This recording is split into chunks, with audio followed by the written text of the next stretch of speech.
चलो, portfolio management का जितना भी थियोरेटिकल पार्ट था वो अपन ने देख लिया था, प्रैक्टिकल वाला पार्ट अपन को देखना है।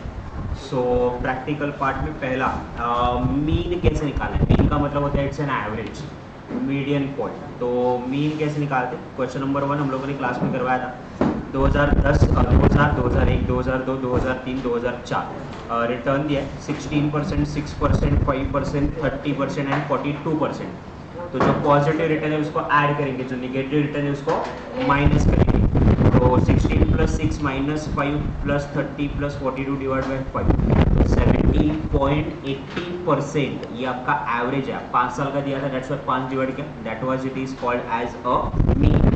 नाउ मीन ऑफ रिटर्न अगर आपको निकालना है तो mean of return 16% chance, 16% return मिलने के 10% चांसेस है, 0.10 इज द प्रोबेबिलिटी। 6% रिटर्न मिलने के 20% चांसेस है, नेगेटिव 5% रिटर्न मिलने के 40% चांसेस है, 30% रिटर्न मिलने के 20% चांसेस है, 42% रिटर्न मिलने के 10% चांसेस है। तो 16 into 0.10 1.6, 6 into 0.20 1.20, 5 into 0.42, 30 into 0.26 and 42 into 0.10 4.2। तो प्रोबेबिलिटी वाइज हम लोगों ने क्या किया, प्रोबेबिलिटी वाइज उसको क्लासिफिकेशन किया। तो 1.6, 1.2, negative 2 plus 6 plus 4.2, average return कितना है आपका 11। प्रोबेबिलिटी दिया है, प्रोबेबिलिटी से मल्टीप्लाई करो। प्रोबेबिलिटी नहीं दिया है तो सबका टोटल लेके डिवाइड बाय 5 करो, एवरेज। स्टैंडर्ड डेविएशन आपको कैसे निकालना है, स्टैंडर्ड डेविएशन कैसे निकालना है, कोवेरिएंस, कोरिलेशन, रिग्रेशन कैसे निकालना है, ये सारी चीज़ें अपन नीचे वाले पार्ट में दिखाते हैं। मैं आपको एक क्वेश्चन अपन ने किया हुआ है क्लास में,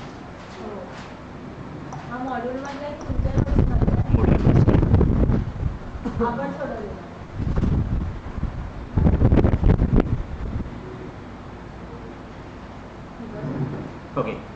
कोरिलेशन, रिग्रेशन, उन्होंने 2 सिक्योरिटीज दी हुई थी, सिक्योरिटी ए दिया हुआ था और सिक्योरिटी बी दिया हुआ था। 10 साल के रिटर्न उन्होंने दिए हुए थे।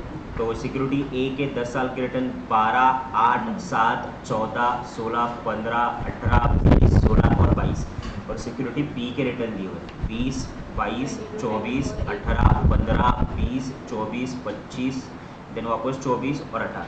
ना हम लोगों को निकालना क्या, तो हम लोगों को निकालना है मीन, उसके अलावा निकालना है वेरिएंस और उसके अलावा निकालना है स्टैंडर्ड डेविएशन। पहले प्रैक्टिकली अपन ये निकालेंगे, इसके फॉर्मूला को थ्रू करेंगे और ये निकालने के बाद अपन क्या करेंगे, तो इसके थियोरेटिकल पॉइंट्स कवर करेंगे कि इसका मतलब क्या होता है। मीन का मतलब क्या होता है, तो मीन का मतलब होता है एवरेज, पहले ही देखा था अपन। तो मेरे पास ऑलरेडी रिटर्न दिए हुए, वही रिटर्न मैंने नीचे कॉपी करे ए एंड बी में। 12, 8, 7, 14, 16, 15, 18, 20, 16, 22. Do it on a calculator. 12 plus 8 plus 7 plus 14 plus 16 plus 15 plus 18 plus 20 plus 16 plus 22, जितना भी टोटल आएगा ये 10 साल का रिटर्न है, दैट्स व्हाई डिवाइडेड बाय 10, 148। तो 148 डिवाइडेड बाय 10, 10 इसका एवरेज कितना है 14.8। तो ये क्या हो गया, ये हो गया मीन। घ्यायला जातात नाही का तुला, हो ना, नालायक खाली फोन नालायक ते काम तिकडे मग काय फुकट माणूस गरज नाही, मग काय काळजीच नाही, नुसतं मजा मारायला पाहिजे। हो मग B 20, 22, 24, 18, 15, 20, 24, 25, 24, 18, take a total of B।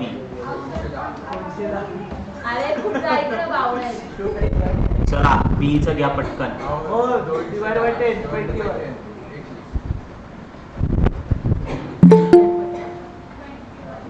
आले का ऑनलाइन वाले 21। तो मीन कैसे निकालना है ये क्लियर है सबको, ओके। तो एग्जाम में मीन निकाल पाओगे। अब मीन के बाद मैं निकाल रहा हूँ वहाँ पे डेविएशन, स्टैंडर्ड डेविएशन, डेविएशन बोले इसको, डेविएशन का मतलब फर्क। एवरेजली आपको 14.8 रिटर्न ए से आना चाहिए था और बी से एवरेजली रिटर्न आपको 21 आना चाहिए था। अब ध्यान से देखो, अगर उसने पहले साल आपको 12% रिटर्न दिए, आपका एवरेज, एवरेज यानी मीन, मीन कितना था 14.80। नाउ ये 14.80 आपका एक्सपेक्टेड एवरेज स्टैंडर्ड बेंचमार्क है, उससे कम रिटर्न दे रहा है, दैट्स व्हाई वहां पे डेविएशन कितना है -2.80। 14.80 कहाँ से, एवरेज 14.80 माइनस 12। दूसरा कितना, 8% रिटर्न दी, आपका एवरेज कितना है 14.80, ये बेस बना के रखो 14.80, वहां से 8 गए तो निगेटिव 6.80, 7 तो निगेटिव 7.80, 14 तो 14.8 में से 14 गए तो 0.80, 16 ज्यादा रिटर्न दिया उसने, 14.18 एक्सपेक्टेड है, 16 दिए तो 1.2 positive, 15 0.20 positive, 18 3.20 positive, 20 5.20 positive, 1.20 positive and 7.20 positive. जैसे ए का किया है वैसे ही उन्होंने क्या किया, बी का कैलकुलेशन किया। बी का स्टैंडर्ड कितना आपका 21, आपको रिटर्न कितने मिल रहे हैं 20, तो 1% कम मिला, दैट्स व्हाई -1। 22 1% ज्यादा मिला इसलिए +1। 24 21 के ऊपर +3, 18 तो ये निगेटिव मिला -3, 15 -6, देन उसके बाद -1 3 4 3 3। क्या ये दोनों डेविएशन कैसे है समझ में आया? मीन निकालना पड़ेगा, मीन में से आपके एक्चुअल रिटर्न माइनस करो तो आपको क्या मिलेगा, डेविएशन। अब मुझे करना है डेविएशन का स्क्वायर। नाउ डेविएशन का स्क्वायर का मतलब जरा यहाँ पे देखो, ऑनलाइन वाले जरा फटाफट आंसर दो। 2.80 ये मेरा डेविएशन है, ये डी है, 2.80 इंटू 2.80 तो ये क्या आएगा, स्क्वायर आएगा। डेविएशन का स्क्वायर कितना आएगा, 7.84। अब 6.80 इंटू 6.80 तो ये डेविएशन का स्क्वायर कितना है, 46.24। ऐसे हर एक का करते 46.24 आपको क्या मिलेगा, डेविएशन स्क्वायर। एक का स्क्वायर एक ही आएगा, एक का स्क्वायर एक ही आएगा, 3 का स्क्वायर 9 आएगा, 3 का स्क्वायर 9 आएगा। Now in that situation square जब करते हैं तो ऑब्वियसली ये माइनस साइन मैटर नहीं करता है, वो पॉजिटिव ही हो जाता है। उसके अलावा अब हम लोगों को करना क्या है, तो स्क्वायर निकालने के बाद इनकी टोटल लीजिए। तो मैंने क्या लिया, डेविएशन स्क्वायर का टोटल लिया और डेविएशन बी स्क्वायर का टोटल ले लिया। अब मुझे क्या करना है, डेविएशन का मल्टीप्लाई करना है। तो 2.80 माइनस 1 तो ये पॉजिटिव और निगेटिव, इसमें केयरफुली रहना, इसमें गड़बड़ मत करना, ये लास्ट वाला स्टेप सबसे ज्यादा इंपॉर्टेंट है। Negative multiplied by negative positive हो जाता है, तो 2.80 इंटू 1 तो पॉजिटिव 2.80 समझ में आया। दूसरा 6.80 एक निगेटिव है और एक पॉजिटिव, 6.80 इंटू 1 6.80 पॉजिटिव की निगेटिव, 7.80 इंटू 3 23, बट एक ही निगेटिव था तो ये भी निगेटिव, ये दोनों निगेटिव पॉजिटिव, तो ये कितना हुआ 2.4 पॉजिटिव। ऐसे करके मैंने इसका भी टोटल निकाला। ओके तो मैंने कॉलम कौन से निकाले, ध्यान से देखो, जब आप प्रैक्टिकल क्वेश्चन करोगे 3-4 ही आएंगे, आपको उसको टेबल में कन्वर्ट करना पड़ेगा। क्या, मैंने सिक्योरिटीज लिए, उनका एवरेज लिया, एवरेज मुझे क्या मिला, मीन मिला। नाउ मैंने मीन एंड एवरेज यानी आपका मीन और आपका एक्चुअल रिटर्न, उससे अपन ने डेविएशन निकाले, फिर डेविएशन के स्क्वायर निकाले और डेविएशन ए टू बी यानी मल्टीप्लाई कर दिया मैंने, बराबर। नाउ अब मीन तो ऑलरेडी आपका आ चुका है, तो इसमें अपन टाइम वेस्ट नहीं करें, मीन हैज बीन डन।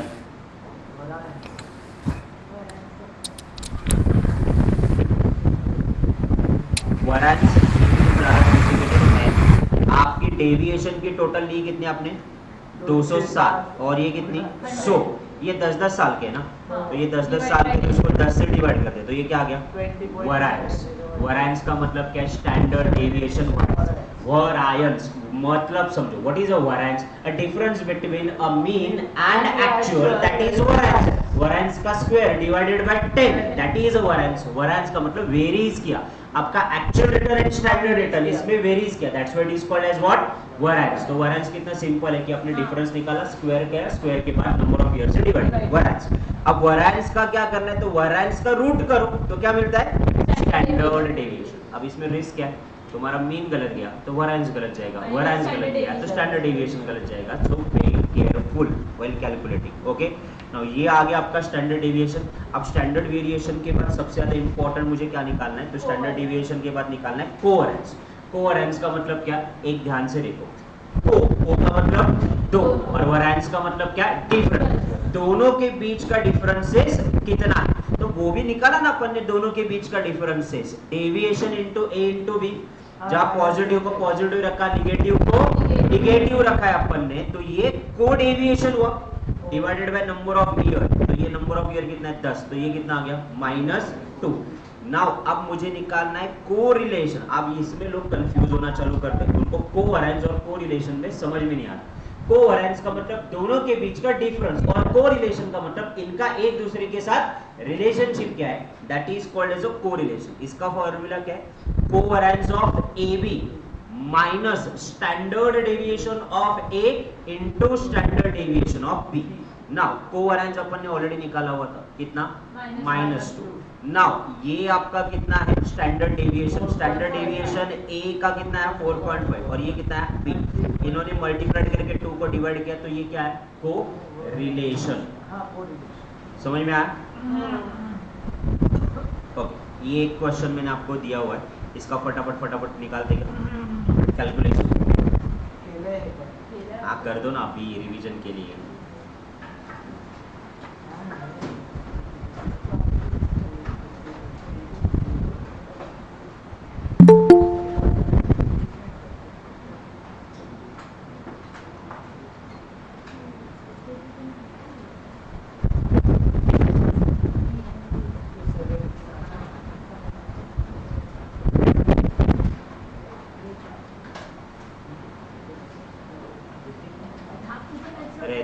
तुम लोग ना उसमें भी टाइम वेस्ट करोगे, 15 मिनट बर्बाद करोगे, बेटर है। मीन का मतलब क्या? एवरेज। क्या करोगे? आपका total return divided by number of year, तो मीन मिल जाएगा आपका। ओके, मीन के बाद क्या निकालना है आपको? वैरिएंस। वैरिएंस कैसे करोगे आप? Actual return, mean minus actual return, sorry, mean minus actual return, ये क्या आएगा आपका? वैरिएंस। अब ये कैसे, इसको डिवाइड करोगे नंबर ऑफ ईयर्स, तो ये क्या आएगा मेरे को? वैरिएंस। ओके, हम लोगों ने क्या किया था? एक्चुअल रिटर्न्स ए के निकाले थे, बी के निकाले थे, दोनों का वेरिएंस निकाला था, टोटल लिया था divide by number of year. Variance के बाद निकाला था standard deviation. Standard deviation variance का रूट, तो वो आ जाएगा स्टैंडर्ड डेविएशन। चौथा क्या है? कोवैरिएंस। नाम से समझो, को का मतलब दोनों का वैरिएंस। तो अपन ने निकाला हुआ था ना, क्या निकाला हुआ था? डेविएशन ऑफ ए बी निकाला हुआ था, और deviation of A B divided by number of year, ये उसका फॉर्मूला हुआ। और ये आपका कौन सा हुआ? Correlation. को regression which is covariance of A B divided by standard deviation of A into standard deviation of B. लिख लो ये पांचों फॉर्मूले back of the page.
Done, sir.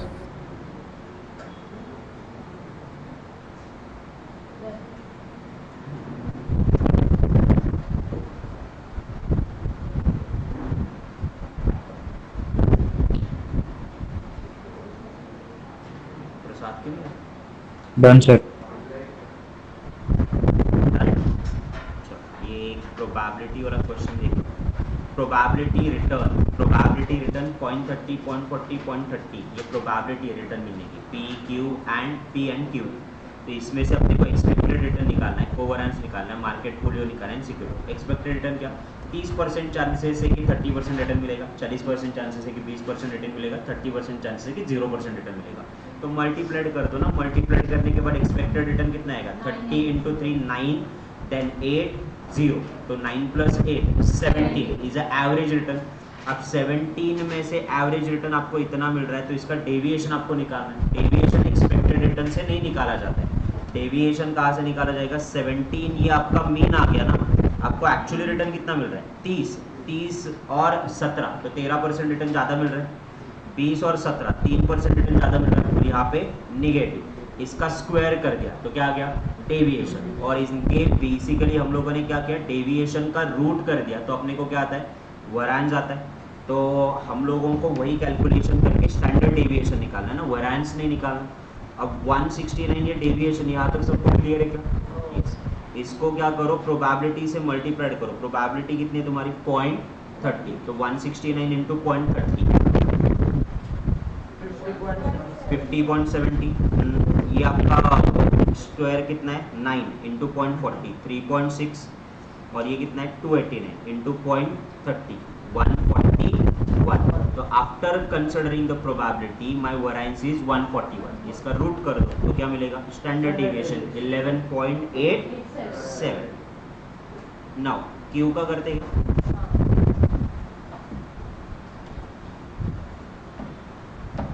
Q का करो।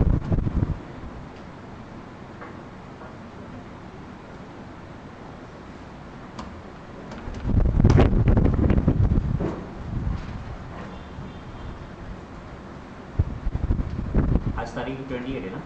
हाँ। सेकेंड में तक CMA के मॉड्यूल के पीछे 100 MCQs है। 100 MCQ on all the chapters. Okay, उस MCQ में से कम 4 या 5 MCQ as it is repeat होते हैं। तो एक बार गो थ्रू करो। ज़्यादातर थियोरेटिकल MCQs है। CMA का परफेक्टली आपका पूरा रिवीजन हो चुका है, कुछ भी पेंडिंग नहीं है, तो आप कर पाओ। उसके आंसर्स भी अवेलेबल है। अगर नहीं आंसर्स निकल के आते, इमीडिएटली फोटो निकाल के मेरे को भेजो, मैं सॉल्व करवाता हूँ। आज तारीख 28 है। आप लोगों का बाकी सब्जेक्ट का टारगेट है 100 ही MCQ। डेली 25-25 भी करोगे तो सेकेंड तारीख तक आपके वो MCQ हो जाने चाहिए। उसको हल्के में मत लो, उसमें से 4 या 5 मार्क आपको वैसे भी मिल जाएंगे। पास्ट एग्जामिनेशन क्वेश्चन अपन ने ऑलरेडी कवर कर लिए।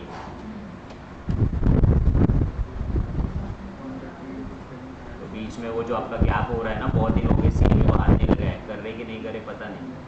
30 डेज वाला पार्ट चालू किया रिवीजन, क्यों नहीं? करो ना फिर। 30 डेज मिनट नहीं निकाल नहीं पा रहे।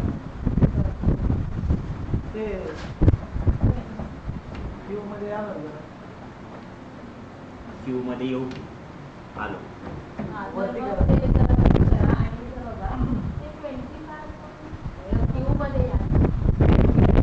क्यू सॉल्व नाही। अच्छा,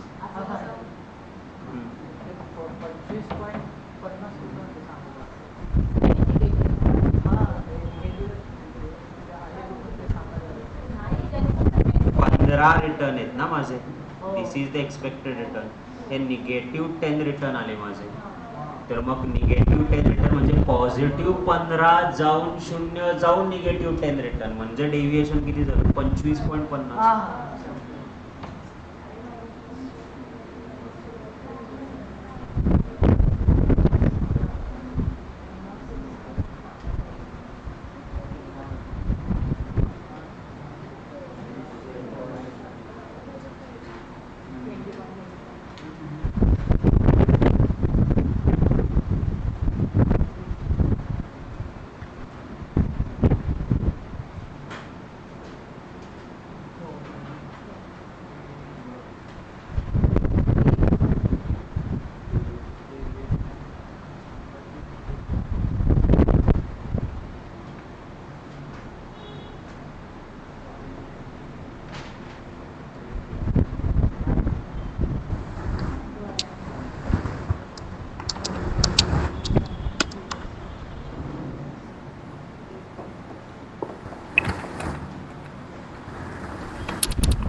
नहीं सर पता है। है ना? नहीं सर।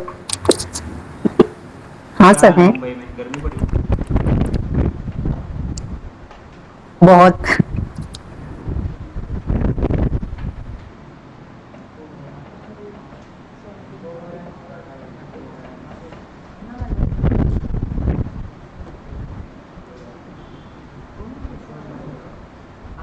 नेक्स्ट 10 days और 15 days are crucial for the India ना, हीट वेव आ रहा है 50 डिग्रीज तक का अलर्ट है।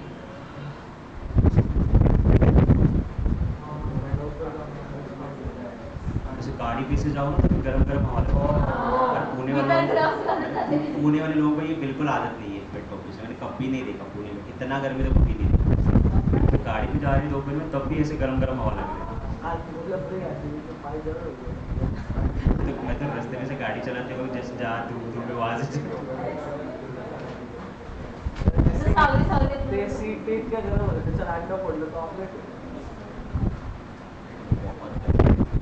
और मेन प्रॉब्लम गर्मी का ये है कि खाना का मेरे भयंकर नींद आता है और पढ़ाई नहीं होती। हो हो ना, मी तर 3-3 तास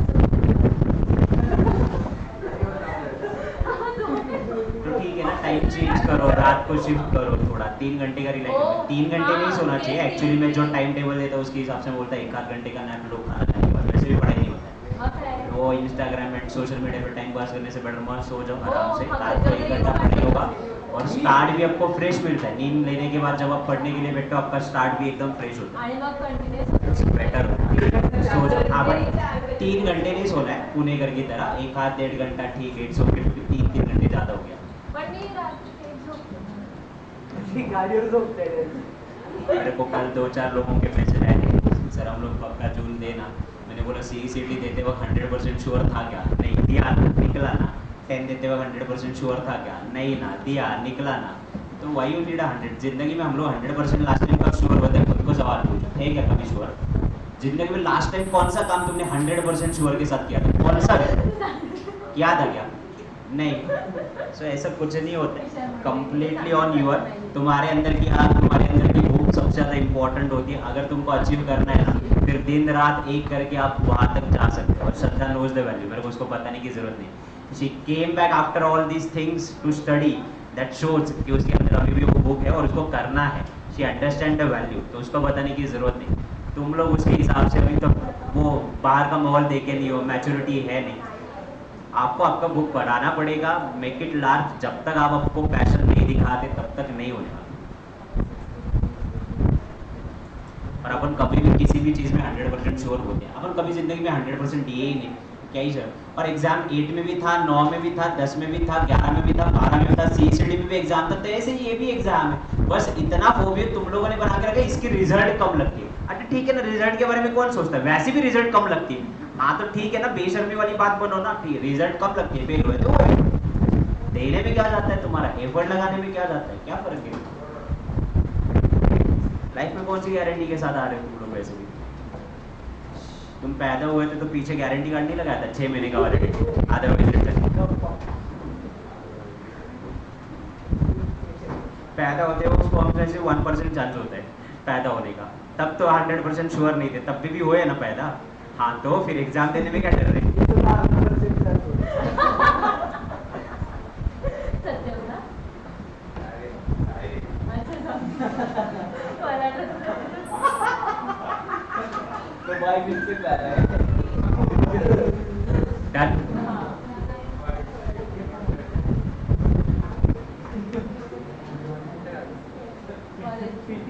पीटीचे अरे हाँ क्या तभी तिला दिवस नाही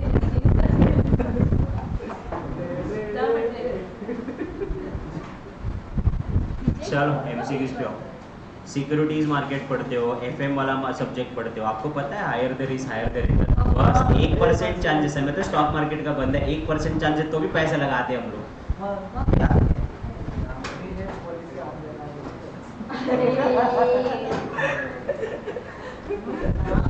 तुम्ही जे शिकवता ना त्याचा बरोबर उलटा अर्थ घेता, तुमच्या ठिकाणी अप्लाय करता, म्हणूनच मामी तिथे IPO इश्यू करतात, असं डेडलॉक करून ठेवलंय, हा म्हणूनच मामीने असं डेडलॉक करून ठेवलंय। हा?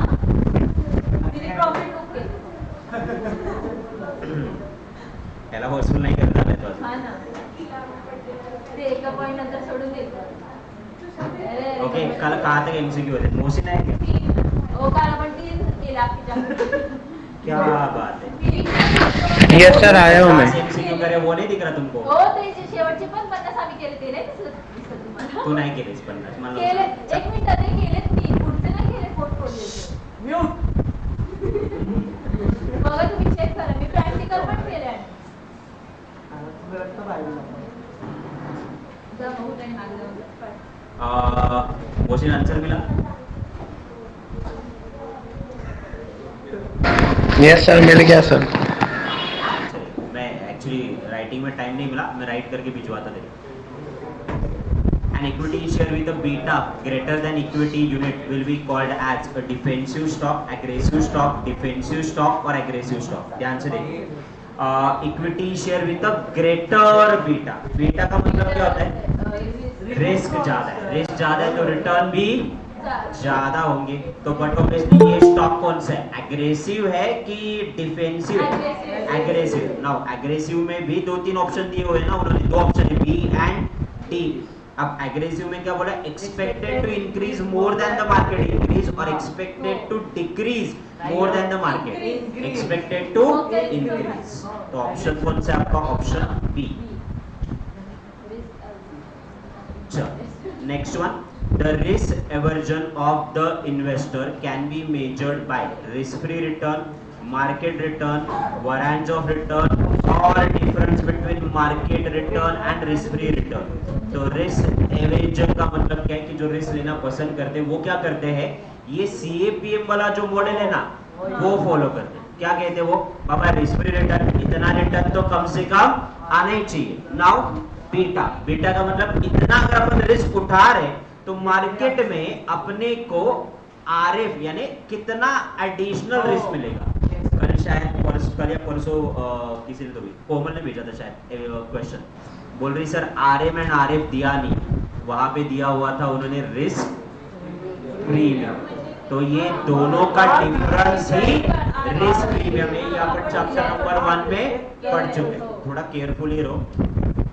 Okay 2019 a diversification can eliminate the risk if the securities of the portfolio are perfectly correlated, negatively correlated, weakly positively correlated और weakly negatively correlated. पहली चीज तो रिस्क एलिमिनेट होगा ओके जब अपन डाइवर्सिफिकेशन करेंगे.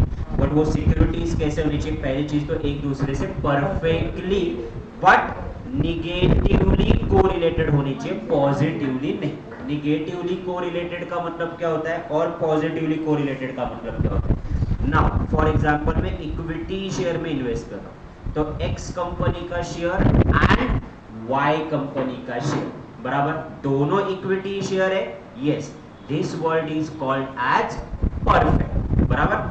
अब मैंने x में y शेयर एक मेरे पास जो भी पैसा है मैं थोड़ा x में डालूंगा थोड़ा y में डालूंगा.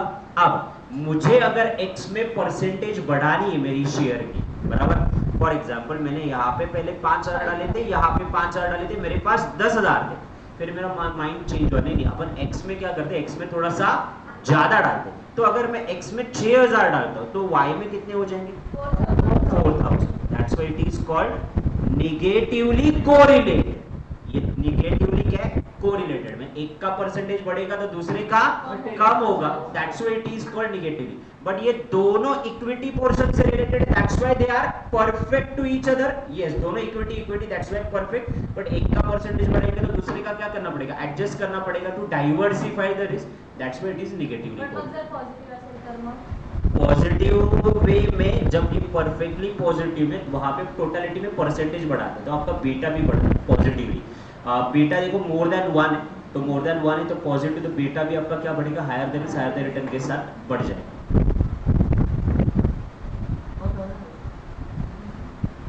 Next one which of the following does not contribute a systematic risk. systematic risk आप जानते हो okay. a change in interest ये contribute करता है हाँ. then the level of government spending हाँ. new competitor ये मेरी personal problem है. done. next from which of the following the economic value added will not increase? Economic value added increase नहीं होगा, ऐसे पूछा है. ऑपरेटिंग प्रॉफिट अगर आपका ग्रो करेगा विदाउट एम्प्लॉइंग एडिशनल कैपिटल, तो मेरा फॉर्मूला ही है ना, NOPAT, net operating profit after tax minus cost of capital, ये मेरा फॉर्मूला है. तो मुझे क्या मिलता? EVA. बड़े आराम से करो, कोई जल्दबाजी नहीं. नो पैट, मेरा ऑपरेटिंग प्रॉफिट बढ़ा, और ऑपरेटिंग प्रॉफिट बढ़ने के पीछे बस ऐसे ही प्रॉफिट बढ़ा, कैपिटल डाला क्या आपने? नहीं. तो कैपिटल का कॉस्ट उतना ही उतना है, और नेट प्रॉफिट आपका बढ़ा, तो EVA बढ़ेगा. उन्होंने पूछे EVA कहाँ पे इंक्रीज नहीं होगा, तो this is not the option. Unproductive capital is liquidate. Unproductive capital का मतलब क्या कि ऐसा कैपिटल जो आप यूज ही नहीं करें, जिसमें से कोई प्रोडक्टिविटी है ही नहीं, तो अपन क्या कर दिया? लिक्विडेट कर दिया. अब कैपिटल अगर लिक्विडेट कर दिया तो उल्टा अच्छी बात है ना, कैपिटल कम हुआ, कैपिटल कम हुआ, लिक्विडिटी, कैपिटल कम हुआ तो कॉस्ट कम हुआ, तो बट ऑब्वियसली मेरी प्रॉफिटेबिलिटी बढ़ेगी, तो ये भी ऑप्शन नहीं होगा. Then cash flow generated by business is equal to cost of capital. हाँ, मेरा कैश जितना जनरेट हो रहा है उतना ही मेरा cost of capital. In that situation वो इक्वल रहेगा ना, बढ़ेगा नहीं, विल नॉट इंक्रीज. तो ये हो सकता है. एक बार देखते हैं नेक्स्ट वाला. एडिशनल कैपिटल डाला और उसने हायर रिटर्न दिए देन द कैपिटल एम्प्लॉयड, हाँ, तो भी प्रॉफिट बढ़ ही रहा है. तो ऑप्शन कौन सा हुआ? Option C. Okay, consider the graph with the standard deviation on a horizontal axis and expected a return on a vertical axis. The line connect the risk-free return and risk portfolio is called as, it is called capital market line. ये आपका line होता है वहाँ standard deviation. तो ये आपका horizontal and vertical line होता है. This is the way. And ये इंटरसेक्ट करते हैं, that is called as a capital. ये चैप्टर नंबर 1 में आप ऑलरेडी कवर कर चुके. ओके, नाउ 2020 पोर्टफोलियो के रिटर्न कितने आपके? 15%. Risk tolerance of the investor is 40. What is the risk penalty for the investor? Investor के लिए रिस्क पेनल्टी कितना होगा? और कैसे करोगे?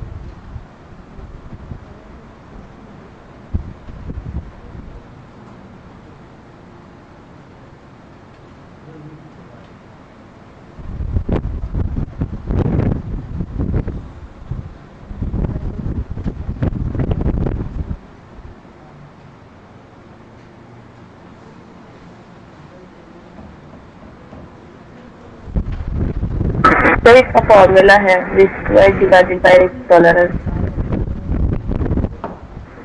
मॉड्यूल पे आ जाओ.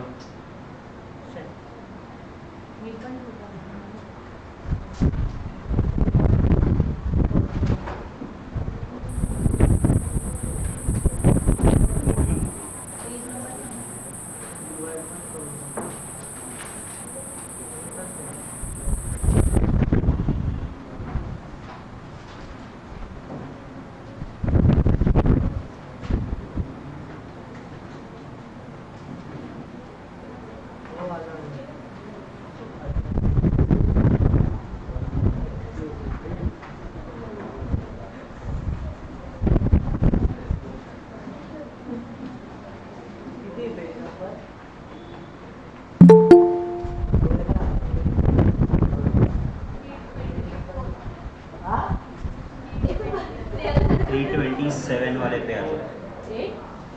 327.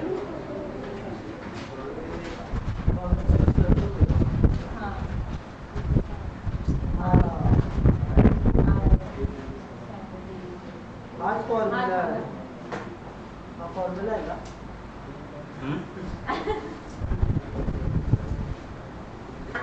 सगळे ते व्हायरस झाले. 316 का इससे भी एक फॉर्मूला है रिस्क पेनल्टी का. 16.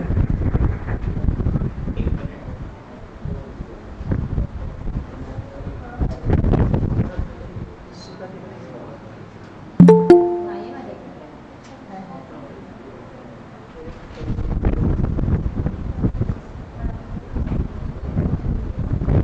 नाही ते. मामा ते काढायचं ना. 316 वाले पेज पे.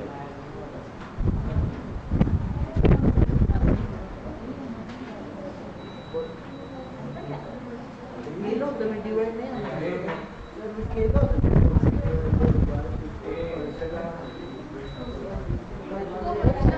आगे क्या रिस्क पेनल्टी, अरे बोलो, हाँ, risk sir. Penalty is the risk squared divided by risk tolerance. तो एक एग्जांपल पे दिया, the portfolio expected 13% return and 13% return, the variance of the return is 2 to 5% and tolerance is 0.50. तो रिस्क पेनल्टी उसको divide करने के बाद उन्होंने कैलकुलेट किया हुआ. मगाशी बघितलं होतं हे. क्या तो आपका कैलकुलेट करो ना, अभी वाला परसेंटेज कितना दिया हुआ है 50, हाँ, और इसके हिसाब से रिस्क टॉलरेंस कितना है 40. 15% है ना, बट कितना है हाँ, ठीक है ना 0.5. तो स्क्वायर लेने का ना 15 का. 15 डिवाइडेड बाय 40. 40 तो कितना आया 0.375. कशाला? हो. तो वो रिस्क स्क्वायर लेना है तो 15 का तो स्क्वायर reality लेना में कैलकुलेट कर रहा हूँ. एक मिनट मैं क्वेश्चन देख लेता हूँ.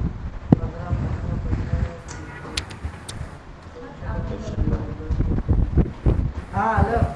अरे आ रहा वो आंसर, मैं क्वेश्चन देख आ गया answer. Just looking for question. मेरा क्वेश्चन ही है, इसमें से माइनस करना है ना वो. नाही Divide by 40 divide by 40. Divide by 40 कर दिया 1.07 पाया ना. नाही. नाही, 5.6 अहो 15 correct स्क्वेअर आहे. घ्या 200. एक मिनट, हो, 15 का स्क्वायर घेतला to 25 divided by 40. मेरा क्वेश्चन किधर है?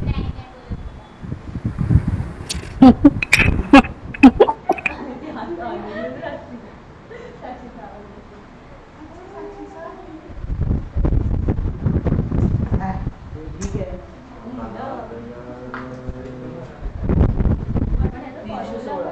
रिस्क पेनल्टी आहे.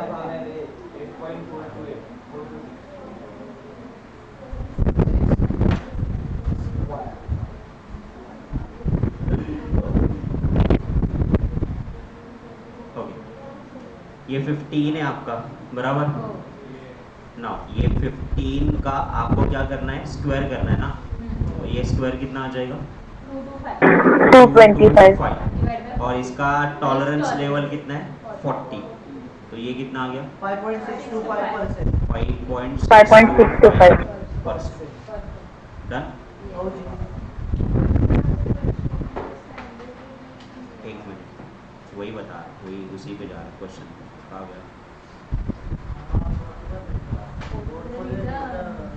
ये बकवास यार, ये PDF ऊपर और नीचे ऐसे.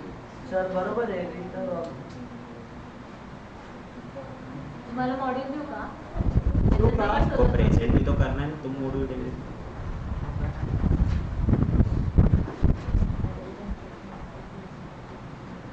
Standard deviation. हा ना, पोर्टफोलिओ रिटर्न आहे ना पुढे. चला आपण पुढचं solve करू. हो गए तो हा? हा? जाओ. स्वतःला घालवून घेतलं. काय म्हटलं माहिती? ए?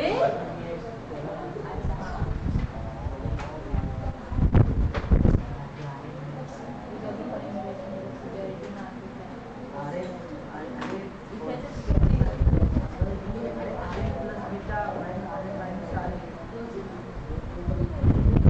हाँ, ये वाला था ना. हो. ध्यान से देखो. If the portfolio has expected return and the variance of the return is 225%, तो इन्होंने एक्चुअली variance निकाल के दिया हुआ था. तो variance हम लोग वैसे भी निकालते हैं ना, कैसे निकालते हैं, दोनों के बीच का डिफरेंस एंड स्क्वायर. बट इन्होंने variance का स्क्वायर ऑलरेडी निकाल के दिया 225%. इन्वेस्टर टॉलरेंस कितना है 50. तो 225 डिवाइड बाई 50, तो ये क्या है रिस्क पेनल्टी आया आपका. तो रिस्क पेनल्टी आया कितना 4.5. नाउ आपको रिटर्न कितने मिल रहे हैं 13%.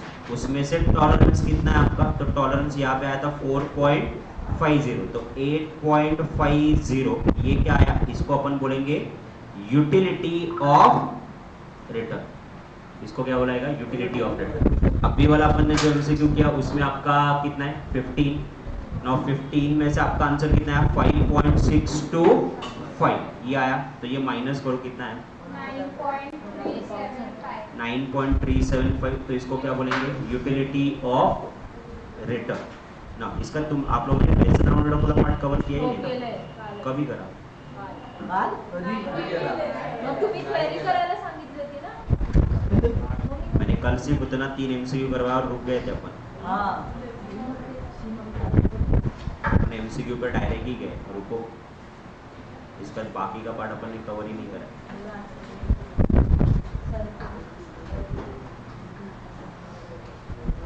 पोर्टफोलियो मैनेजमेंट ये अपन ने पढ़ा हुआ था। What do you mean by portfolio management? Expected return and to quantify the risk associated with the risk. Portfolio management करने के एडवांटेज क्या है लिख के रखो।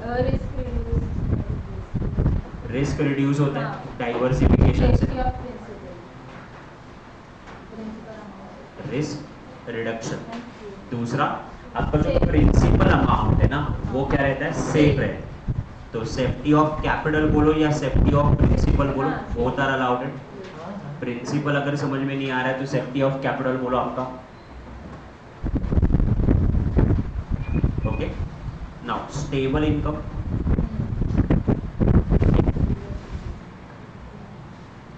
लिक्विडिटी, कैपिटल अप्रिसिएशन या कैपिटल ग्रोथ,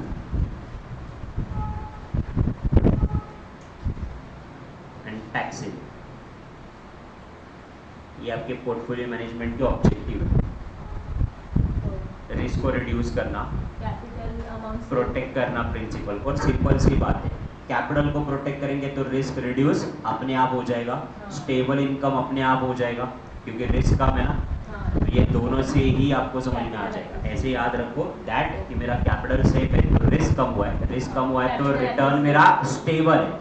रिटर्न स्टेबल है इसका मतलब लिक्विडिटी है, कैपिटल एप्रिसिएशन है एंड टैक्स सेविंग है।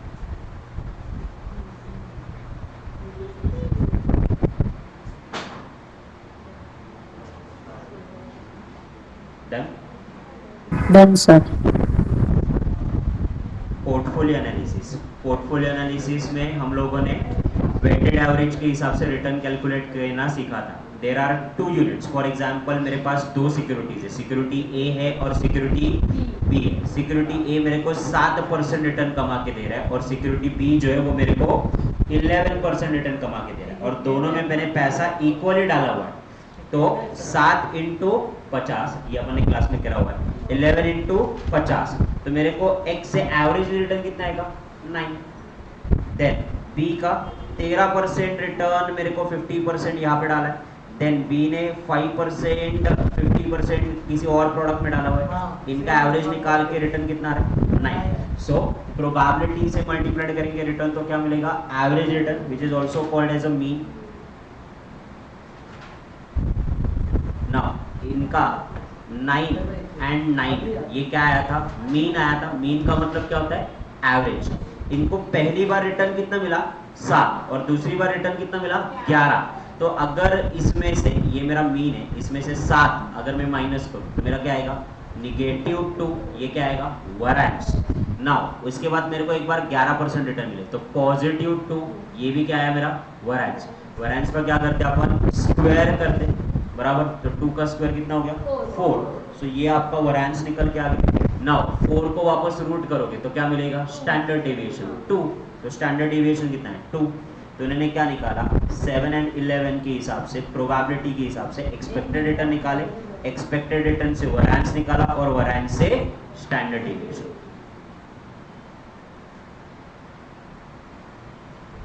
Component of the risk, 2 type के रिस्क है, total risk, systematic risk, unsystematic risk. Total risk से सिस्टमैटिक रिस्क निकालोगे तो क्या मिलेगा अनसिस्टमैटिक रिस्क जो कि मैं कंट्रोल कर सकता हूँ।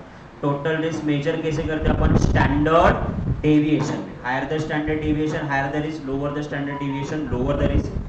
Now standard deviation of portfolio कैसे निकालना है अपन ने देखा, स्टैंडर्ड डेविएशन ऑफ पोर्टफोलियो कैसे निकालते हैं। Then covariance of a risk ये भी अपन ने निकाला। नाउ स्टैंडर्ड डेविएशन कोवेरिएंस के थ्योरेटिकल पॉइंट एक बार कवर कर लेते हैं। The risk of the portfolio is not equal to sum of its part. This is all because all the securities are neither correlated with each other and the same extent to the same manner, nor the relationship is expressible in the linear or arithmetical term. So go about increasing the risk factor which is greater than the sum of individual risk of the security. Now lower than the risk factor, less risky security. The standard deviation of the portfolio is not a weighted average of standard deviation of individual security. Not consider the correlation between such security or any common base as a market return. Covariance. Covariance is a combined interactive risk of a variance. दोनों का मिला के combined risk कितना है, that is called as a covariance.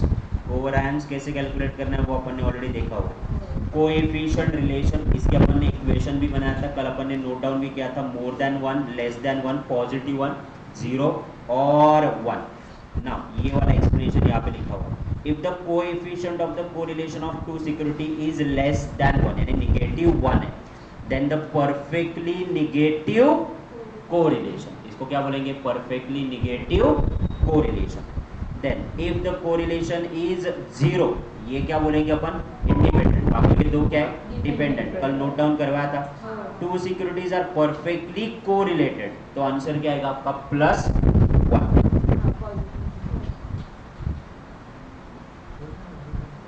Calculation of portfolio risk. Portfolio risk कैसे calculate करते हैं, तो पोर्टफोलियो का रिस्क हम लोग स्टैंडर्ड डेविएशन से कैलकुलेट कर सकते हैं. उसका एक क्वेश्चन उन्हें दिया हुआ, so nothing to go with that. ये मॉडल आपका पेंडिंग था, ये अपन कल भी नहीं करे थे. Markowitz model. Doctor Harry and Mark Novitt credited with developing a portfolio analysis model. It provided a theoretical framework for analysis of the return and the concept of the efficient portfolio enacted in the portfolio. It yields to the highest return at a particular level and minimize the risk at a expected return. Markowitz model ने क्या दिया है, एक perfect formula दिया हुआ है analysis करने का, जहाँ पे उनका बोलना है कि वो पर्टिकुलर लेवल पे आपको हाईएस्ट रिटर्न देंगे और रिस्क भी आपका क्या रहेगा, मिनिमाइज रहेगा. So this is the point where highest return and lesser risk, highest return and lesser risk. लिखो ना वहाँ पे, the point where the highest return and lesser risk.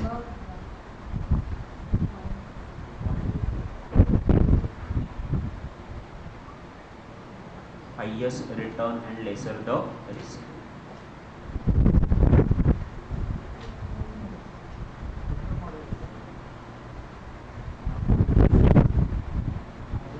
Fan थोड़ा कम कर दो, माइक पे आवाज आती है.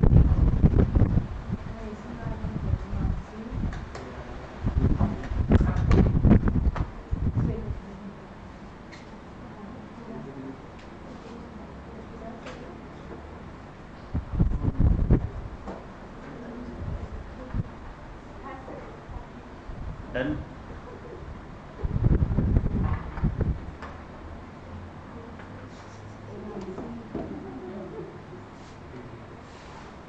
मानसी नाही आली आज क्लास, ती मानसी नाही, पुढे राज येतो. ठीक आहे, मानसी आहे का, सत्यम आहे. एसी वाढव थोडं. एसी वाढव का मला.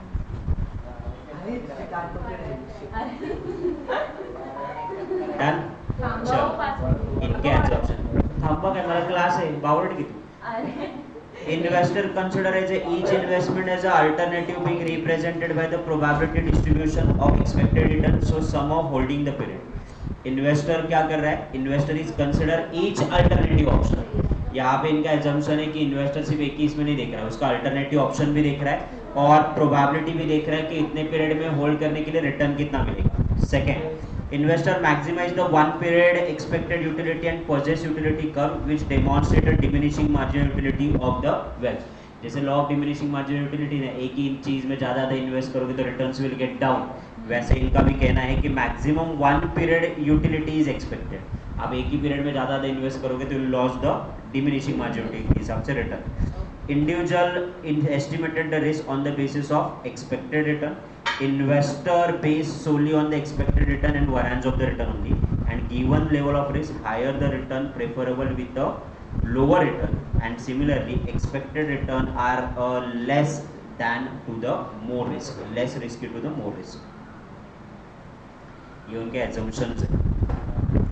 रिस्क पेनल्टी अपन चेक कर चुके. रिटर्न का स्क्वायर निकालना है डिवाइडेड बाय टॉलरेंस से डिवाइड करना है तो रिस्क पेनल्टी मिलेगी. रिटर्न में से पेनल्टी हटा दोगे तो रिस्क यूटिलिटी मिलेगी. Then capital asset pricing model CAPM model वो अपन ने ऑलरेडी देख चुके हैं. बीटा कैसे मिलता है? Non diversifiable risk divided by risk of the portfolio. तो आपको बीटा मिलेगा. CAPM मॉडल का फॉर्मूला आपको पता ही है already, so no need to explain it again. CAPM के assumptions, CAPM के assumptions. पोर्टफोलियो आपका क्या है? डाइवर्सिफाइड है. सिंगल पीरियड ट्रांजैक्शन ओरिजिन है. Investor can borrow and lend risk of return and perfect capital market. Perfect capital market का मतलब सबके पास सबकी इंफॉर्मेशन अवेलेबल है. ये आपका एक्सपेक्टेड रिटर्न एंड बीटा, इनके बीच में से जो लाइन निकलता है that is called as a security market line. Beta of the portfolio. ये डेविएशन वाले क्वेश्चन अपन कर चुके हैं, आप घर जाके आराम से देख सकते हैं. ये देखो expected return and standard deviation, इनके यहाँ पे जो रिटर्न निकलता है that is market line. Now the model introduced as a risk-free return of the asset tangent to the point of risk-free asset is region to the risky asset.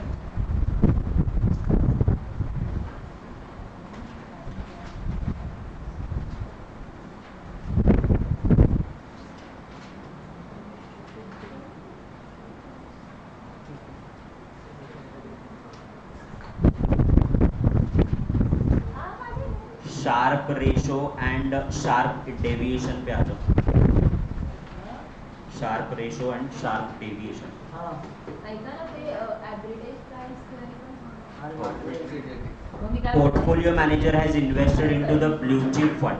Portfolio manager ने invest कहाँ पे करे? Blue chip fund company में invest करे जिस पे return कितना आ रहा है? 19%. डेविएशन कितना है? 3.5%. उन्होंने कहा है वहां पे कि शार्प रेशो के हिसाब से आपको रिस्क फ्री रिटर्न कितना है ये कैलकुलेट करना है. तो ये रिस्क फ्री रिटर्न कैलकुलेट करने के लिए आपका फॉर्मूला है risk of the portfolio, return of the portfolio minus risk free return divided by standard deviation of the portfolio. तो आपके ब्लू चिप फंड यानी रिस्क वाले पोर्टफोलियो के रिटर्न कितने? 19. नाउ आपका रिस्क फ्री रिटर्न कितना है? 7. और स्टैंडर्ड डेविएशन आपको कितना दिया हुआ है? 3.5. नाउ जनरली हम लोग CAPM मॉडल ज़्यादा इस्तेमाल करते हैं, शार्प वाला मॉडल कम इस्तेमाल करते हैं. CAPM मॉडल में हम लोग क्या करते हैं, वहाँ पे भी अपन कंसिडर कर ही रहे ना, risk free return plus beta RN minus RN. यहाँ पे इसका फॉर्मूला क्या है ये याद रखो, risk of a portfolio minus risk of free return divided by standard deviation. तो ये शार्प रेशो है. शार्प रेशो कितना है? 3.42%. ओके ना. उन्होंने एक और पूछा है, अगर return on Sensex is 18% and standard deviation is 4% तो कैसे कैलकुलेट करो? तो रिटर्न आपके कितने? 18%, 19 की जगह. आपका रिस्क फ्री रिटर्न वही है same, divided by standard deviation आपका कितना हो गया? 4. तो ये कितना है? 2.75. ये वाला फॉर्मूला भी back side of the page पे लिख के रखो एक बार. लिख के रखो एक बार ये वाला फॉर्मूला. ये अब शार्प फॉर्मूला नहीं है आपके पास, शार्प रेशो. बघावं याच्याकडे ना. इतके दिवस नाही रटलं जातं काय? चुकवले तुम्ही. माझ्यासाठी पण एक पडतं जोपर्यंत मी नाही बघत.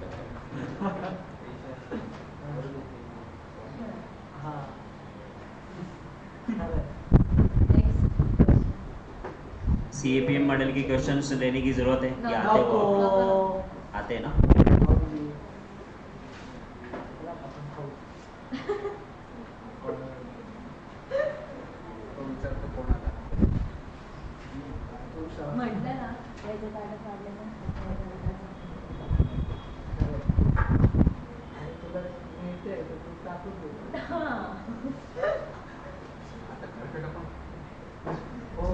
क्वेश्चन नंबर 5 पे आ जाओ. Question number 5. बरोबर आहे. Question number 5. अच्छा module. Modular. Page number 335. Okay. The unpaid investor seeking to price a pay security. Standard deviation कितना है आपका? 5%. Correlation coefficient of the security is 0.75. Market standard deviation कितना आपका? 4%. Return on risk free return कितना आपका? 6%. Portfolio की return कितने आपके? 11%. He wants to know that rate of return he can determine price to pay for the security and the required rate of security.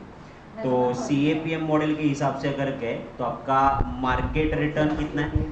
Market return 11 है और risk free return कितना है आपका? 6%.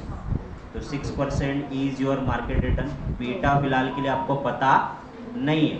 ना मार्केट रिटर्न पता है 11%, ये पता है आपको 6%. बीटा पता नहीं है तो बीटा कैलकुलेट कैसे करोगे? ओके बोलो. तो फॉर्मूला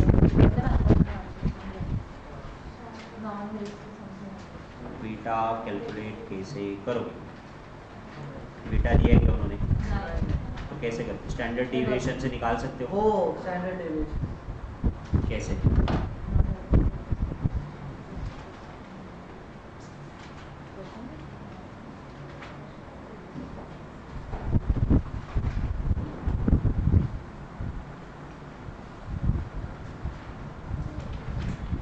आला काय 0.9375.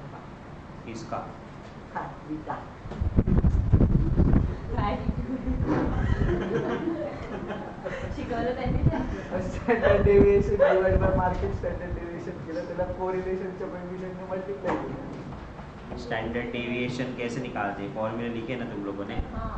आज दिलं हाँ तो कैसे? बरोबर आहे ना म्हणजे लॉजिक माझं. अरे वा शाबाश. आपका कैलकुलेशंस दिया हुआ है ना उन्होंने. हो 5. तो कैसे? कोरिलेशन रिग्रेशन कितना है आपका? 0.75. बराबर. नाउ कोरिलेशन रिग्रेशन को क्या करोगे? डिवाइड करोगे मल्टीप्लाई करोगे? आप मुझे ये बताओ, मल्टीप्लाई करते हो स्टैंडर्ड डिविएशन 2 दिए, 5 भी दिया है और 4 भी दिया. तुम लोग कौन सा स्टैंडर्ड डिविएशन लोगे? डिवाइड करो. स्टैंडर्ड डेविएशन कौन सा लोगे? 5 लेंगे कि 4 लेंगे? 5%. 5 ही क्यों ले रहे हो आप? क्योंकि अपन सिक्योरिटी का एनालिसिस कर रहे हैं उस पर्टिकुलर का, पूरे पोर्टफोलियो का नहीं. पोर्टफोलियो का स्टैंडर्ड डेविएशन 4, तो 5 आपका क्या हो गया? Standard deviation. और स्टैंडर्ड डेविएशन 5 हो गया तो उसको क्या करोगे? Divide by market. Divided by market market deviation. तो 5 डिवाइड बाय 4 कितने हो गए तुम्हारे? 1.25. 1.25 ना. उसमें से कोरिलेशन रिग्रेशन एक दूसरे का कितना है? 0.75 ना. तो 1.125 का, एक मिनट उसको 1.25. ये हो रहा है गलत हो. रुको. नाही आलं बरोबर. अरे काय 5 डिवाइडेड बाय 4 करें तो 1.25 आया. बराबर. हो. इसका 0.75 तो ये आया 0.9375. ये आपका क्या आया? बीटा.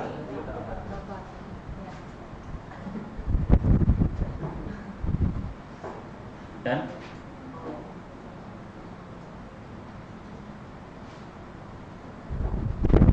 नाउ 0.9375 11 में से ये गए 5, तो आपके रिटर्न कितने आएंगे? 10.6875. हो. एक और क्वेश्चन नंबर 6 पे आ जाओ. The market portfolio has historically base expected return 0.10. 0.10 का मतलब 10%. स्टैंडर्ड डेविएशन 0.04 है. 4. देन रिस्क फ्री कितना है? 0.03 है. रिस्क प्रीमियम कितना है? 0.07 है. Riskless investment yield is 0.09. Standard deviation and correlation is 0.85. Market portfolio of the standard deviation is 0.4.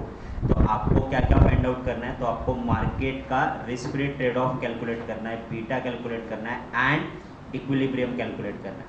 तो आपको मार्केट का रिस्क फ्री रिटर्न कैलकुलेट करना है, तो आपका फॉर्मूला है RM market return minus RF divided by standard deviation. तो RF पता है आपको, यस RM कितना है आपका 0.10, रिस्क फ्री रिटर्न कितना है आपका 0.03, और उसके अलावा मुझे चाहिए स्टैंडर्ड डेविएशन। तो वो स्टैंडर्ड डेविएशन दिया है क्या? हाँ, स्टैंडर्ड डेविएशन 0.04। तो ये आपको क्या दिया? Market return risk free trade 1.75। Then security का बीटा कैलकुलेट करना है। जैसे अभी हम लोगों ने 2 सेकंड पहले अपन ने कैलकुलेट किया ना, मार्केट का कोरिलेशन रिग्रेशन लास्ट टाइम कितना था 0.75, अभी कितना है आपका मार्केट का कोरिलेशन रिग्रेशन 0.85, बराबर, लास्ट 0.75 था ना।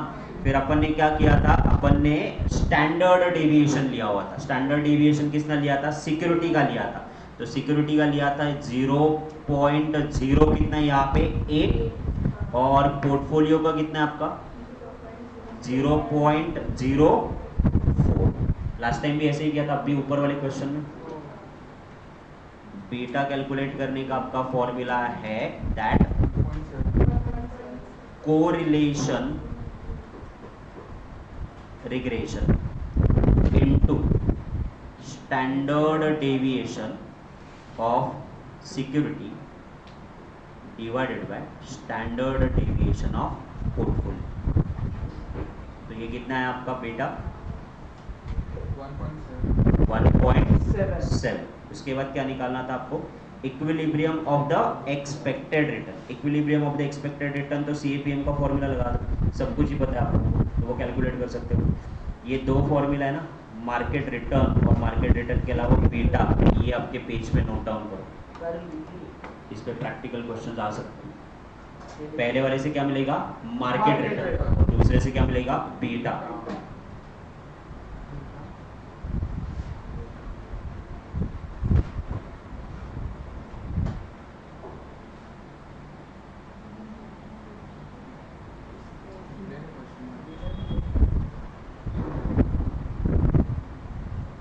CR का मतलब मैंने शॉर्टकट में आपको याद दिलाने के लिए करा है, ये स्टैंडर्ड नहीं है, उनके साइंस में आता है।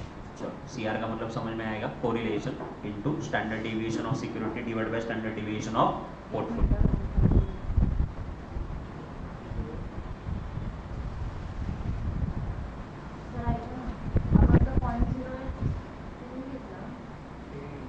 कौन सा दिया है ना उन्होंने?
Standard deviation of investment in security is 0.0.